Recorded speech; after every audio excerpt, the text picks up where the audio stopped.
Do you know how much that effing Kobo is? I think it's almost $400. I think it's $399. And it doesn't even come with a pen! Hi babes, welcome back to the channel. My name is Dionna May, and today we're going to be talking about everything that I read in March, everything that I plan to read in April, and some housekeeping stuff. And then of course we're going to get into book drama, book tea at the end of the video. Like, of course, that's what we have to do every time. Here's the housekeeping. I just want to show you guys that my socks have yellow lemons on them.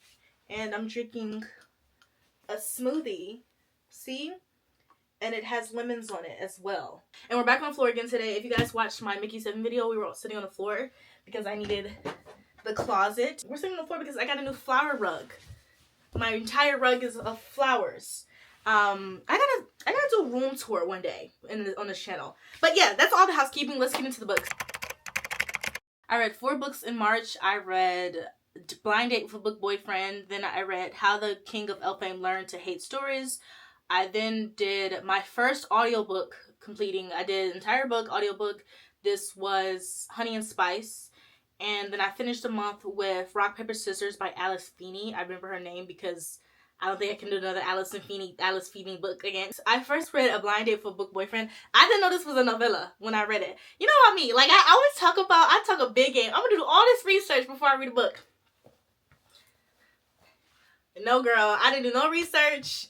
It was recommended to me on Kindle Unlimited. I'm paying for Kindle Unlimited, so I'm like, let me read as many Kindle Unlimited books I can to get my money's worth. Super cute. It was super short and sweet. I loved it. I rated it a 4 out of 5 stars. I would have gave it like an easy 5 out of 5 if, number one, I feel like the smut scene was like, I don't think the book needed it. It came out of nowhere. Like, I feel like I should dock it 3.5 for that. But it was just so cute. Like, it was just so sweet and well written. It was not long, but they were able to bring back like little nuggets that they dropped earlier in the book. So like, I thought that was cute. And we got like we got some side character story and stuff too. And they did all of that within 90 pages. So that's what I'm gonna keep it a 4. I'm gonna keep it a 4 out of 5 stars.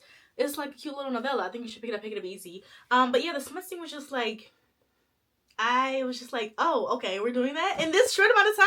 Oh, okay, because you would think smut in a novella would just be like, the entire book would be smut. But it started off so cute. Like, it's literally called Blind Date with a Book Boyfriend. They meet in a bookshop while she's looking at Blind Date with books, and he's able to guess the book. And it's just cute from there. They just have a day of adventure. And then that's like the rest of it. I also found out that there are 3 more books that follow it. Let's add that on to our April reads. Let's read those quick little books later in this month. Okay, so Blind Date with a Book Boyfriend basically is what it sounds like. Our main protagonist, she goes into a bookstore, has like a section of blind date for books, and these are books that are covered in like construction paper, and it has like a little note about what the book is about, and you have to guess what it is, or you just buy the book and go home and be surprised when you open the book. And he's also in that bookstore, and he's looking at the books that the blind books that she's looking at, and he's able to guess what the books are based on like the little secret message. And they're all romance books, and she's like, should I be worried that you're like you've read so many romance books? Like, who are you? And then they flirt, and then they go on this date, and they have this cute date, and we find out that she's in this new city. She's in San Francisco, I believe, because she's there for a job interview. She's usually from New York.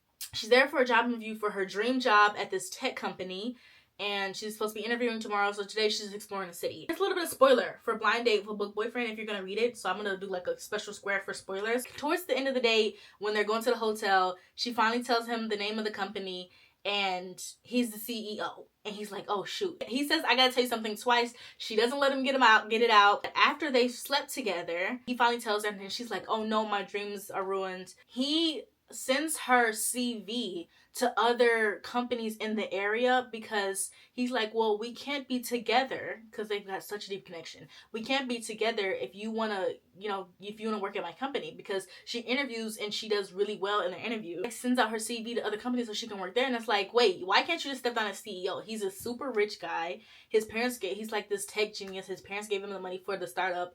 Like, why can't he just go work?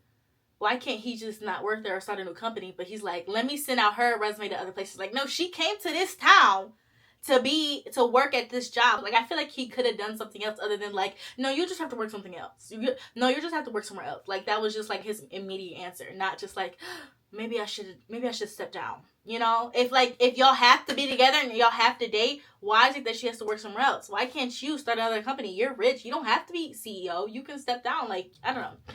I just felt, I was like a little bit like, oh, this didn't seem really in character for him. But that's okay, spoiler done.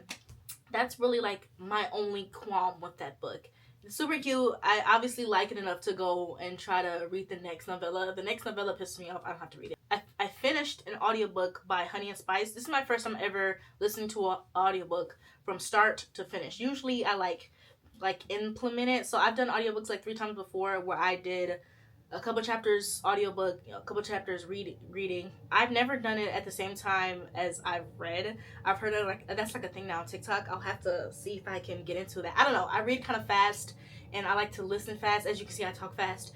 So I don't know if I'll be able to let the audio keep up, especially with the pauses and the gaps. So we'll see. But yeah, I did it of Honey and Spice.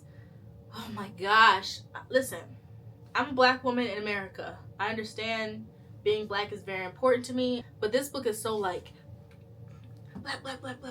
black, and it's cute, and I like some of the stuff where it's like I can relate to it. But she's also, our main protagonist is just so full of herself. Like, yeah, I'm the ish, and I know that, and blah blah blah. And she kind of like talks a little bit like that, and then she also describes the outfits of what everyone's wearing a little bit too much. It's about a girly who's a junior in college, and she has a radio show on campus called Brown Sugar. And this campus is kind of like high school meets college, because like everyone knows everyone. She knows about the cliques, and she basically gives out advice on this radio show where she talks about like what she likes, blah blah blah. And she has this professor that she loves, and this professor was like, okay, if you want to get into this really cool program, internship program in New York, and a lot of people who are in this internship program go on to do great big things, I need you to, you know, I'm vouching for you to apply. Only one student per semester, whatever, one student per year can apply, and I want you to be the one to apply. But you have to do this big creative project. And she's like, and I want you to do this project with another one of my students who's also super creative. It's our male love interest. It's his other guy. He's like super into film and cinematography, and they're both African, and they bond. They have moments where they bond over that, and she's like trying so hard not to like him because she thinks he's such a player, and she has all these vices, and that's basically it. I rated it a 3 out of 5 stars because I thought it was a little bit long, and I thought the descriptions, some of it was just like a tad too much, and she's like a little bit preachy, and like it was just a lot. Their romance was so cute. Like, he called her Scotch because she was like sweet but like sour on the outside, you know. And I just thought that was so cute, like little stuff like that. And like her favorite books are these fantasy books, and she wants to go to this fantasy con, but she had no one to go to with it, and so she told him about her favorite books, and then he went and read her favorite books, and then on the day of the fantasy con he dressed up as his favorite character, and then they went together, and it was just so like, what? So that's why, like, it's so cute. And then the big declarations of love at the end were also 10 out of 10, babes. I thought it was perfect. I thought it wrapped up smoothly. You know, I'm gonna bump my review to 3.5 out of 5 stars. I'm gonna bump it up. Next thing was, How the King of Elfame Learned to Hate Stories. I actually have that book. Let me go get it. Okay, so we all know that my favorite fantasy series is the Novels of Elfame by Holly Black.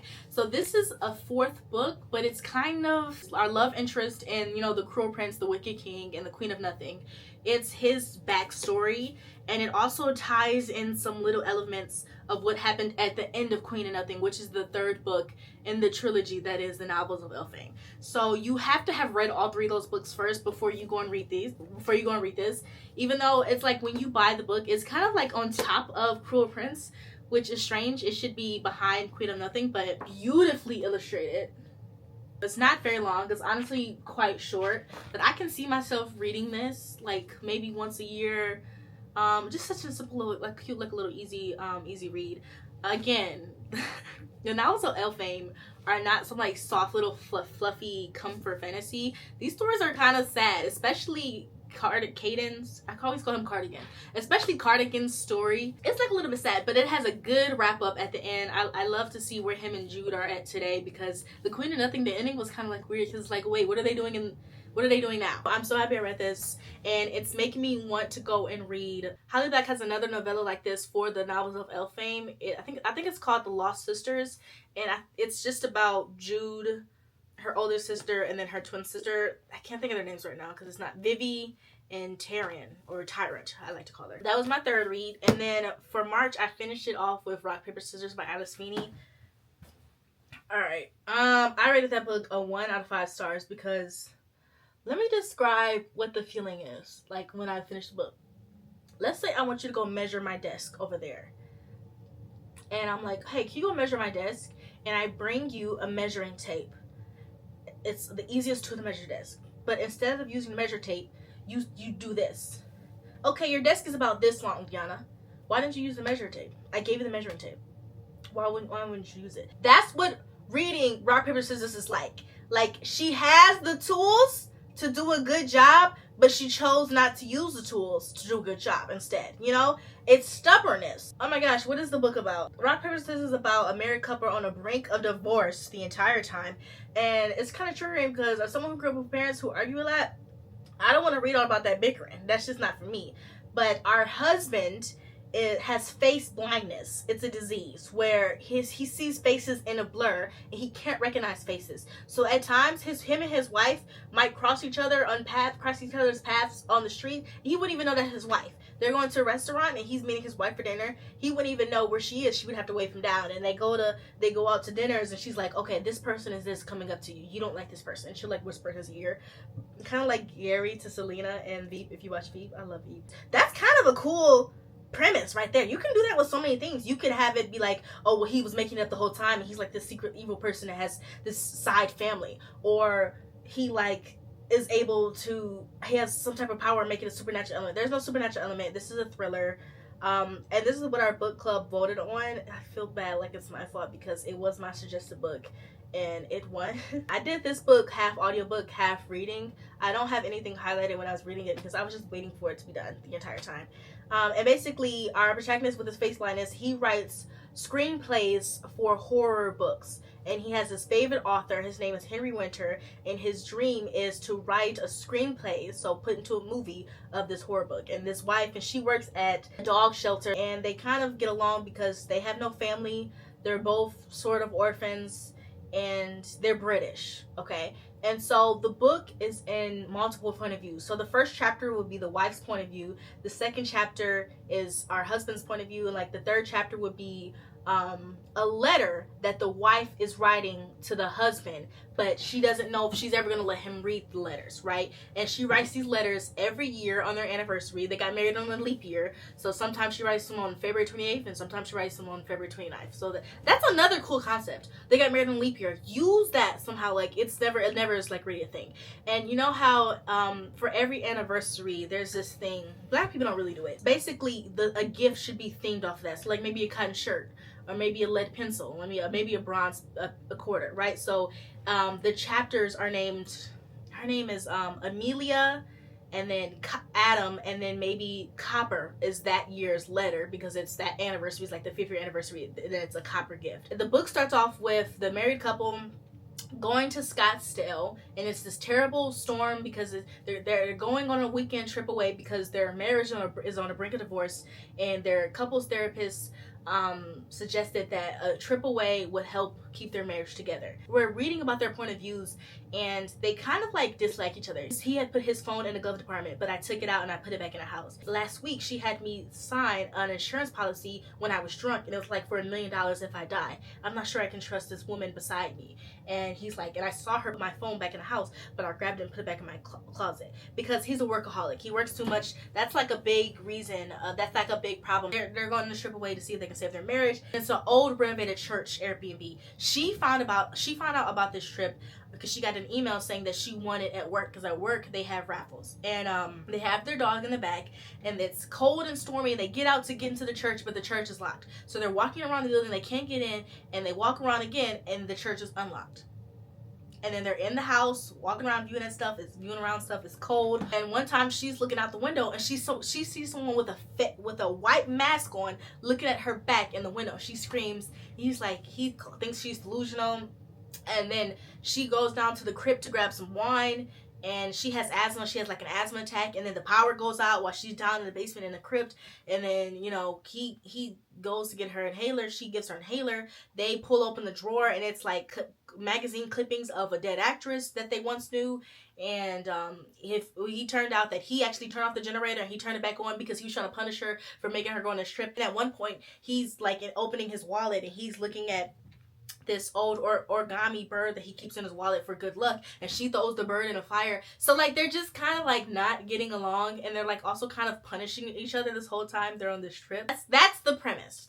Okay, now I'm gonna go in spoiler territory. Then at one point the dog goes missing, their dog Bob, who also came with them on this trip, and they're out looking for Bob. We see someone footsteps in the snow, right? And so there's a house not too far away from the church where they're staying at the Airbnb. They go knock on the house. He sees a woman in the room with white hair. And then later we get a point of view of someone named Robin, and we talk about her point of view is kind of like she kind of dislikes this couple a lot, and she's like, yeah, I'm gonna punish them for coming here. They should have never come here, or I have a plan for them for coming here. And she talks about how she enjoys just living in this old cabin in this house by herself. Yeah, so there's a third person in this story, and she's kind of like toying with them, you know. She's like opening other rooms in this house that were once locked. We're starting to see that this house actually belongs to Henry Winter, the horror author that our husband is obsessed with, right? And then we later find out when we're reading these letters, we see that every year, like the first 5 years, they're in like love bliss. And then the last 5 years, they're kind of like, we're drifting apart because you're so obsessed with your job. You're so obsessed with Henry Winter. And, you know, she thinks he's going to cheat on her with this actress named October Moon, but he doesn't cheat on her with him. But I don't know where she winds up dead. And so she's like no longer in the picture. So that's who the magazine cut-ins are. So we found out that he had cheated on his wife. Like, but we don't know who with. But we find out that Robin, this other mysterious person who's on the property, is actually the wife who has been writing the letters the entire time. And so Robin was actually married to our protagonist the entire time. And the woman that he's with on this trip is the woman that he cheated on Robin with. And so she's, you know, it's not their actual, you know, anniversary. They were just going on a trip to save their marriage because that marriage is also at brink. And so that Robin is actually Henry Winter's daughter. Henry Winter, remember, is his favorite author. And so they're in this house, and, you know, remember, he has face blindness, so he can't see the pictures on the wall. And Robin met Amelia at her job, and she kind of like became obsessed with Robin.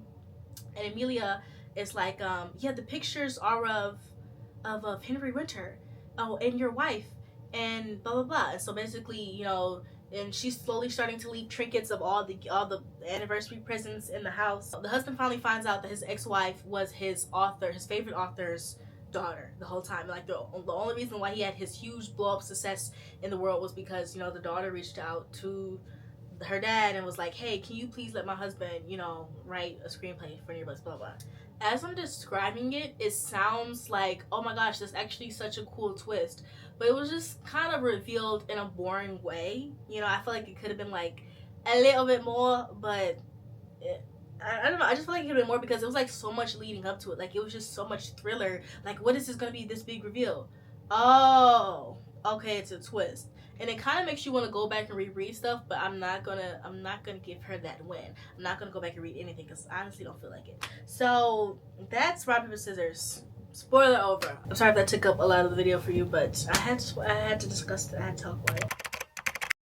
I read the first 300 pages of The Serpents and the Wings of Night. I'm enjoying this book. Anyone who's read this book will tell you that this is an excellent book. It's great. I didn't know it was 4 books. I thought it was only 2. I thought it was a duology, but whatever. I make that mistake so often. You would think I researched this time. I did little research, I guess. Also in the middle of rereading Get a Life, Chloe Brown, because, you know, it's in my reading bingo to read a book I've already read before. So that's that. I know people hate the Lilac series. I don't. I actually really enjoy it. And then I have Sky Shade here. It's a very beautiful book. I took off the sheet jacket because I hate sheet jackets. Like, it's so uncomfortable for me. It's about 350 pages. Yeah, I want to read this month. I definitely think it's doable, and I definitely can finish Get a Life, Chloe Brown. So those are 3 books, and then Legendborn. Finally, I actually gave my cousin this book for her birthday a while ago. My little cousin, because I know it's about teenage girls, and I have a hard time reading about teenage girls. But with all the hype of this series, I'm gonna try to read it myself. This book is a little bit thicker. Okay, it's 500 pages. Yeah. So my goal is to start it this month in April. Cross the Line, I still haven't finished that, but I feel like I can finish that on the plane. I have a plane ride coming up. I'm going to Arizona. Oh, and our book club book is Happy Place by Emily Henry. I think that's the name of it. I haven't gotten it delivered yet. We just voted on it a couple days ago. My Libby is harboring it, acting like it's gonna be 3 weeks, so I'm gonna have to see if I can get that in the library. Yeah, these are all the books that I want to read for April, so let me know if you want to read along. But now let's update the reading bingo. I finished an audiobook. I'm in the middle of reading a book I've already read. I didn't blind date with a book, but I did read a book called Blind Date with a Book. I should count that, but I won't. Okay, read a book with a one-word title. Ooh, okay, so when I read Legendborn, that's one word. So with How the King of Elfame Learn to Hate Stories, that was the book I started and finished within 12 hours. So we're not too far away. What else do I need? Read a book published in 2025. Oh, you know what? Published in 2025, I did get delivered. I Got Kidnapped by Aliens and Now I'm in a Rom-Com by Kimberly Lemming. I did get that delivered in my Libby. I need to hurry up and read it before it goes away. So you know what? If I read that, I'll be so close to bingo. Okay, let's get into some book drama tea. The book tea that we had in March is kind of like resolved now, but there's this creator that I follow. I love her. And she basically, you've probably seen her too. She basically like points to a whiteboard of stick figures and like she shares her opinions on books. She's a Black woman. She's very funny. She's always like things, and I read about books that I shouldn't be doing, or things I don't like about certain type of tropes, you know. And it's like she's always pointing to it, and she's very funny. She has her drawings are great, and she reads a lot of books, so she has a lot to talk about. She once did a video though where it was like, things that I learned about audiobooks is do not look up your favorite audiobook voice actor because they are not going to look like how you imagined, and it might not, you know, it might hurt the book for you.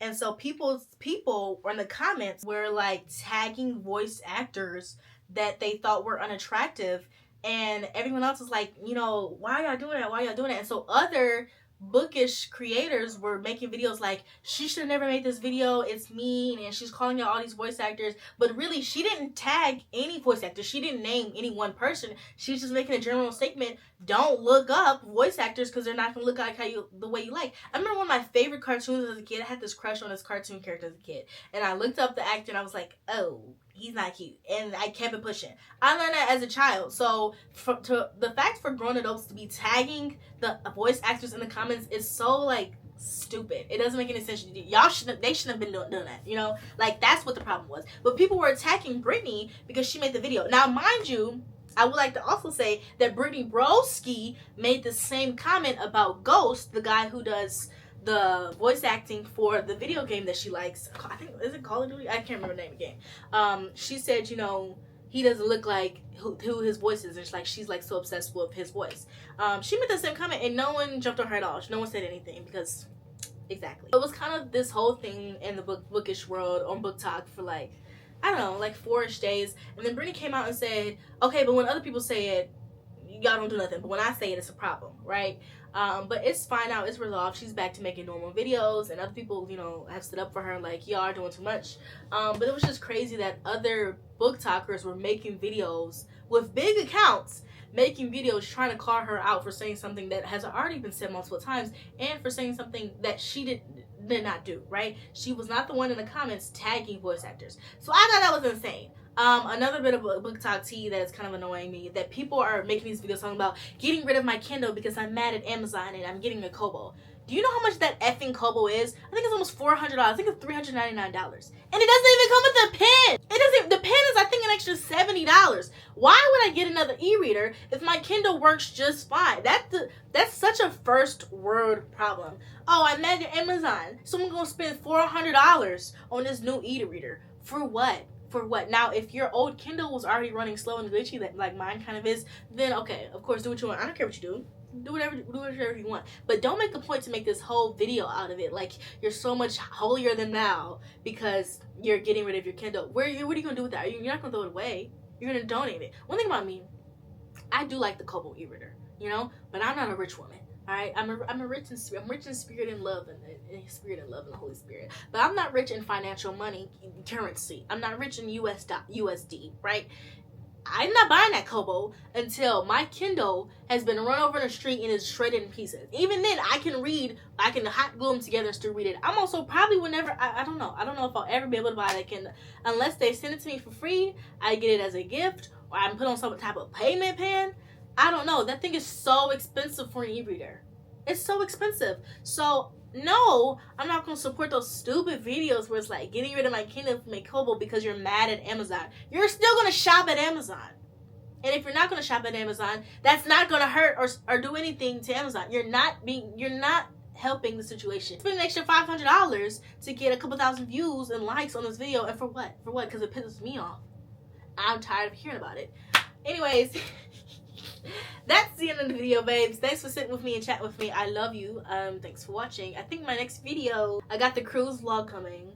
I also have a party vlog coming. I have a Sims 4 speed build video coming too, so look forward to that. And then of course we got some bookish content. I am like trying to decide what I want to do for a reading vlog, because I do want to do a reading vlog. I might reading vlog. I don't know if I want to do a book that's so popular where it's like irritating you to watch me read it and make like a bunch of assumptions and I'm like super wrong the whole time, because I could do it for Legendborn. I kind of want to do a reading vlog for like the whole series, especially since 3 are out now. So we'll see. So look forward to that. I don't have anything to say about Sunrise and the Reaping because I didn't read it. I don't want to cry. I don't want to be sad. But go watch some other YouTube girlies who have talked about it. I've watched those videos and I enjoyed them. Thanks for watching today. I love you. See you later. God loves you. Your friends and family love you. Thank you for watching. Bye.